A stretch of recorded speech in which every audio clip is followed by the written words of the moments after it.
And I tell you that stuff on the TV last night was ridiculous. They're trying to silence the largest movement in America's history.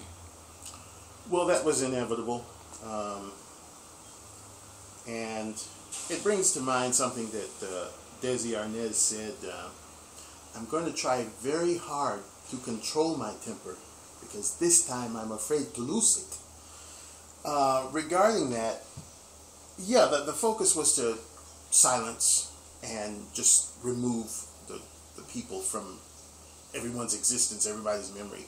Well, too little too late, because as the first protesters took to the streets months ago, that let the world know on a world stage that government globally, because remember, these marches just weren't in the United States, they were all around the globe. Globally, the nation's custodial caretakers, the keepers of the keys, if you will, failed to provide for the nation's citizens. And that's what this was about. It was also said that this was a ragtag effort on the behalf of the 99%ers. To some extent that could be the argument, and it could be a true argument, but although they had no specificity to their intent or purpose, they didn't really need it. It would be like beating a dead horse. The keys to that were already laying on the table. Unemployment, energy problems, gas prices, health care, education, homelessness, and a plethora of other social issues that were already there. They were the byproduct of these issues. Disgusted, with no other recourse, they took to the streets. That let the world know that our democracy, although pretty good, is not flawless. 99%ers. Why is this vast majority of people left behind? How could this happen? And if you look at our case specifically here in Los Angeles, it's just evident, and it's so ironic. I won't say it's funny because it isn't, but it's tragic. The very reason those people were evicted last evening was through miscommuniques in our city government. The mayor, Mr. Antonio, couldn't get together with the city council. If you remember, one of the gentlemen, or several of the protesters, had signs indicating what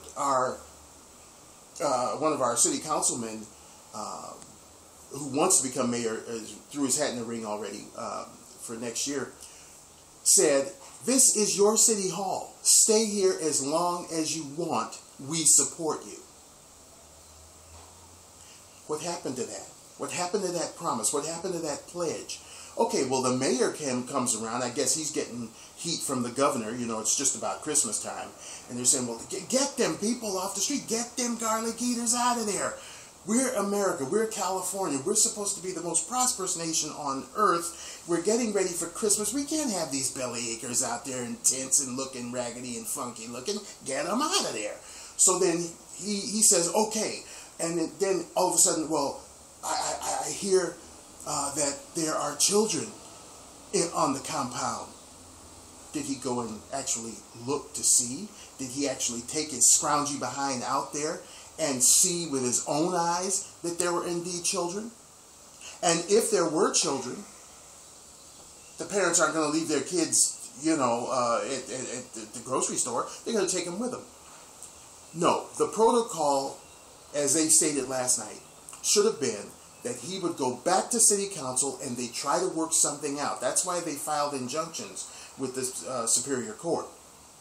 But no, he didn't do that. So that just adds further credence to what the 99%ers are out there for.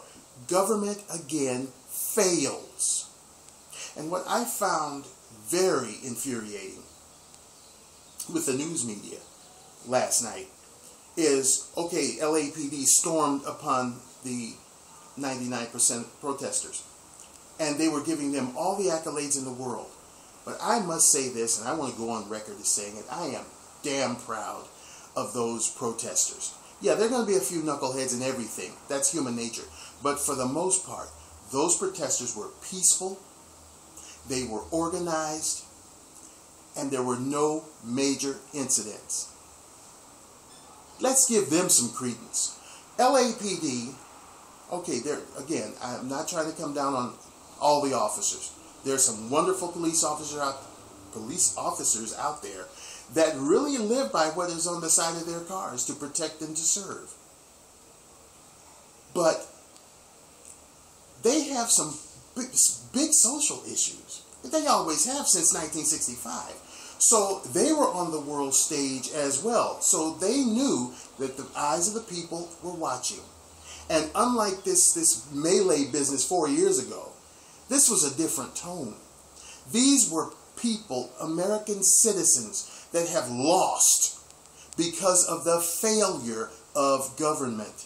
And for the police to come in there like the Gestapo and start beating the hell out of people and cracking skulls would not bode well for them in the eyes of the public. So they knew that they had to walk a chalk line as well. So don't give me this mishmash about the police, you know, there were all this accolades and heaping all this stuff on them. They knew they had to toe the line and toe it correctly. And I applaud them for doing that as well. But back to the actual crux of the problem here. The 99%ers did make a statement. I think the government is uncaring.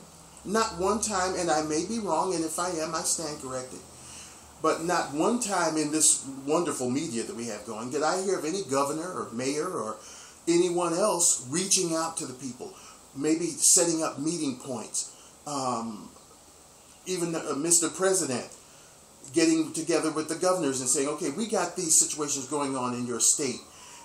Pull some of those people out, the ones who are really the leaders of it, get their statement. I already know what they want, but maybe they can articulate it a little bit better for me. Get it, and then when you get that information, I'll fly you to Washington so that we can sit down and take a meeting and figure out how to assess the needs of these people, and more importantly, how to fulfill the needs of these people. There is no leadership, citywide, statewide, and good bloody Lord, nationwide. We need leadership. And that's what this was all about. How the leadership that we have has failed. That's the 99%ers platform. And anyone who can't see that is blind in one eye and can't see out of the other one. The leadership, the custodial caretakers of this democracy, of this system of government, failed to take care of 99% of its nation. For the past 8 years, the middle class has been shrinking. The distance between the upper crust, the haves, and the have-nots is shrinking. And it's almost on top of each other now because there basically is no middle class. That's their platform. Duh! You know, can't you understand that? No, I guess the people that, you know, are the custodial caretakers of this nation, the politicians, are too thick-headed, are too narrow-minded, are too busy grabbing money to stuff in their own pockets to understand what other people might need.